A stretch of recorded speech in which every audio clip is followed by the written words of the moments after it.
जय श्री राधे। हरे कृष्णा। आज है श्री श्री पद्मनाभ जी का चरित्र।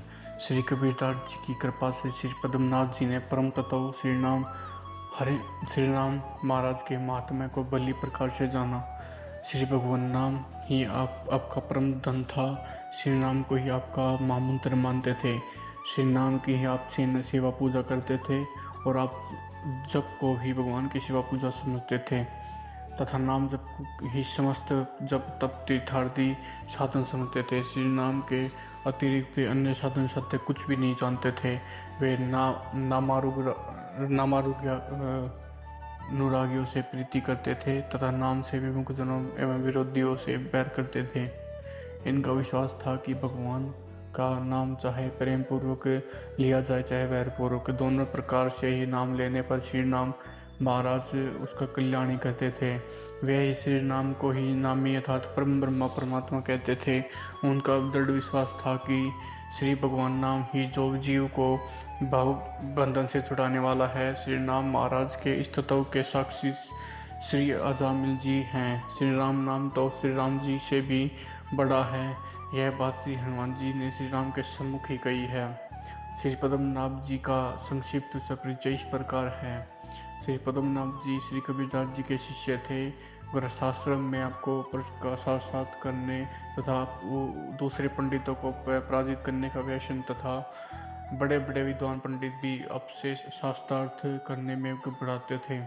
आप जब कहीं शास्त्रार्थ करने जाते थे तो आपके साथ बैलगाड़ियों में भरकर आपकी पोथियाँ चलती और साथ में अनेक विद्वान पंडित चलते थे। ये जहाँ भी पहुँच जाते विजयश्री उनके चरण चूमती। अधिकांश पंडित इनकी कृति सुनकर ही बिना शास्त्रार्थ के विजय पत्र लिख देते थे तथा जो शास्त्रार्थ करते भी थे उन्हें अविलंब ही हार कर विजय पत्र लिखना पड़ता था। इस प्रकार देश के कोने कोने से पंडितों द्वारा विजय पत्र लिखवाते हुए श्री पद्मनाभ जी काशी आए। यहाँ भी उन्होंने पंडितों को शास्त्रार्थ के लिए ललकारा ही था तो यहाँ के विद्वान मुझसे शास्त्रार्थ करें था या विजय पत्र लिख कर दें। काशी के पंडित अपनी इनकी ख्याति सुन चुके थे। वे जानते थे कि इस समय इनका नक्षत्र बलवान है अतः वे केवल पांडित्य बल से ही उन्हें पराजित करना असंभव है। यदि वे कदाचित हार सकते हैं तो सिद्धि बल से ही हार सकते हैं। अतः सब पंडितों ने जाकर भगवान विश्वनाथ से प्रार्थना की। श्री शिव जी से परामर्श दिया कि दिग्विजय पंडित को कबीरदास जी के पास भेजो। काशी के पंडित भी कबीरदास जी के सिद्धि बल से परिचित ही थे। अतः सब लोगों के मन पर श्री शिव जी की बात बैठ गई। तत्पश्चात सभी पंडित मिलकर श्री पद्मनाभ जी के पास गए और बोले कि यदि आप हम लोगों के गुरु श्री कबीरदास जी को साथ में पराजित कर दे तो हम सभी अपनी हार मान लें। श्री पद्मनाभ जी ने कहा यदि ऐसी बात है तो आप लोग उन्हें मेरे पास लाइए। पंडितों ने कहा उनको शास्त्रार्थ की गरज नहीं है, आपको यदि शास्त्रार्थ करना ही है तो उनके पास चलें। श्री पद्मनाभ जी तैयार हो गए। पंडितों ने सारी बातें जानकर श्री कबीरदास जी से बताई। श्री कबीरदास जी ने कहा कि अब जब शिव जी की आज्ञा है तो वे ही मुझे संभालेंगे और वे ही मेरे मुख से बोलेंगे। इस प्रकार उन्होंने भी स्वीकृति दे दी। समय पर शास्त्रार्थ आरंभ हुआ। दिग्विजय पंडित पद्मनाभ से कबीरदास जी से ही प्रश्न करने का आग्रह किया। कबीरदास जी ने कहा पंडित जी मैंने तो मसीह कागज छुओ नहीं, कलम गही नहीं न हाथ है, फिर भला मैं क्या जानूँ शास्त्र और क्या जानूँ शास्त्रार्थ। फिर भी आप कह रहे हैं तो जिज्ञासुवश पूछ रहा हूँ। समूजी पढ़े की पढ़ी समूजी, अहो कहो कबीराए, सुनिए बात कबीर की पंडित गयो हेराए। कबीरदास जी सिद्ध संत थे, उनकी वाणी पारसादिक थी। उनके कान में पड़ते ही दिग्विजय पंडित के अंतचक्षु खुल गए। उन्होंने बड़ा विनम्रतापूर्वक कहा महाराज मैंने तो समझकर पढ़ा, न पढ़कर ही समझा। अब आपकी कृपा से समझा कि हमारा सब पढ़ना लिखना व्यर्थ रहा। पढ़ने का तो वास्तविक तात्पर्य है कि उसे तो मैंने समझा ही नहीं, केवल वाद विवाद में उलझकर संतप्त हुआ और दूसरे को संतप्त किया। अब तो दिग्विजय पंडित पद्मनाभ जी पश्चाताप करने लगे।